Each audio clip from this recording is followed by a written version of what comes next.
आपल्याला. सो वेगवेगळ्या क्षेत्रांमधला आपल्याला थोडा थोडा वाचलं पाहिजे, कोर्सेस केले पाहिजेत, शिकलं पाहिजे, एक्सपर्ट बरोबर बोललं पाहिजे. आपण काय करतो, आपण आयुष्यभर आपल्या एका सब्जेक्टवर फोकस्ड राहतो. तसं नाही करायचं. तसं केलं तर तुम्ही क्रिएटिव्ह नाही होऊ शकणार. ओके. क्रिएटिव्हिटीसाठी ज्या आयडियाज असतात त्या नेहमी बाहेरून येतात. आपल्या आउट ऑफ द बॉक्स कोणीतरी मगाशी म्हटलेलं ना, तर तो बॉक्स आपल्याला कुठे संपतो ते माहिती नाहीये. आपण म्हणतो फक्त out of the box, out of the box. पण तो बॉक्स नेमका आहे केवढा मोठा तेच आपल्याला माहिती नाहीये. वेगळ्या डोमेनमध्ये गेलात तर तुम्हाला कन्फर्म माहिती आहे की me out of the box विचार करतोय. माझा बॉक्स आहे त्याच्यामध्ये डोमेन नाहीच आहे ना. मी तुम्हाला एक एक्झाम्पल देतो. तुम्ही कधी याच्यावर गेला असाल, एअरपोर्टवर गेला असाल. ओके. एअरपोर्टमध्ये जेव्हा चेक इन करत असतात तेव्हा जी रांग असते ना, तर त्या रांगेमध्ये ती रांग अशी लावलेली असते, की एक कॉमन रांग असते. ओके. एक कॉमन रांग असते. त्या रांगेमध्ये जो पहिला आहे, तो जो काउंटर फ्री असेल, त्या काउंटरवर जातो. बरोबर की नाही? तुम्ही रांग बघितली असेल. एअरपोर्टवर तर 100% मिळते. आता बाकीच्या ठिकाणी पण सुरू झाले, की रांग एकच आहे आणि त्या रांगेतला जो पहिला माणूस आहे, जो पण काउंटर फ्री होईल तिकडे जातो. पण पूर्वी तसं व्हायचं नाही मित्रांनो. पूर्वी काय व्हायचं, जेवढे काउंटर आहेत प्रत्येक काउंटरवर रांगा लागायच्या. तुम्ही सगळ्यांनी ऑब्झर्व्ह केलेलं असेल. जेवढे काउंटर्स आहेत, प्रत्येक काउंटरवर रांगा लागायच्या. आणि मग ती एखादी खिडकी बंद झाली तर तिथून तिथे घुसा. मग 4 लोकं 4 रांगांमध्ये उभे राहणार. ज्याचा पहिला नंबर येईल तो जाणार, असं सगळं व्हायचं. बरोबर? कॉमन प्रॉब्लेम वाटतो ना? पण खूप वर्ष याचं सोल्युशन निघालं नव्हतं. हे जे आता मी तुम्हाला सोल्युशन सांगितलं ना, की रांग एकच आणि जो पण काउंटर फ्री होईल तिकडे तो माणूस जाईल. हे सोल्युशन आहे ना, हे फार जुनं नाहीये. एकदा काय झालं, हिथ्रो एअरपोर्टवर जो माणूस होता, हिथ्रो एअरपोर्ट लंडनचं सगळ्यात बिझिएस्ट एअरपोर्ट आहे. ते मॅनेज करणारा जो माणूस होता, त्या माणसाला एकदा पिकनिकवर तो त्याच्या फॅमिलीला घेऊन इथे गेला होता यूएसमध्ये डिझनी वर्ल्डमध्ये गेला होता.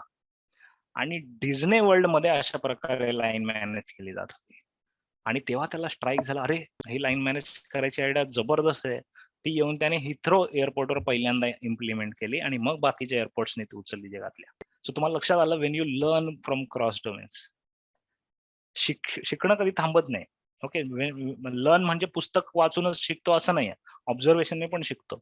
पण वेगवेगळे अनुभव घेतले पाहिजेत.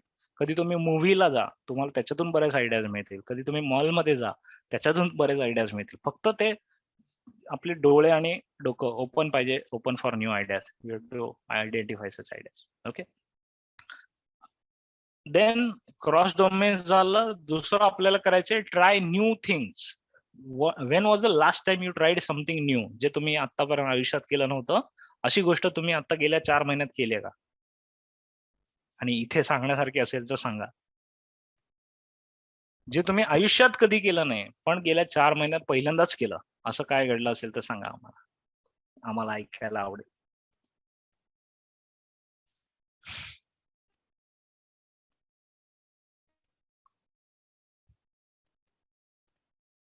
Very good. अनिता मॅडमनी 20 दिवस अलोन एकट्याने प्रवास केला. Right with left hand. Very good. Yashwantji, very very good.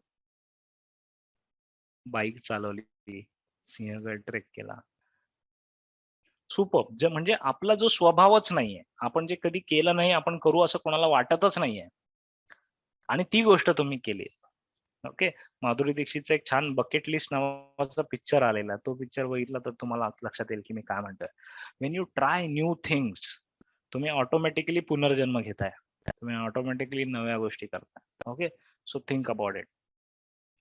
Then तिसरं आहे generate 1 new idea every day. एक नवी आयडिया पेपरवर लिहायची. एक डायरी बनवा छोटीशी आणि रोज एक आयडिया लिहायचं प्रॅक्टिस करा.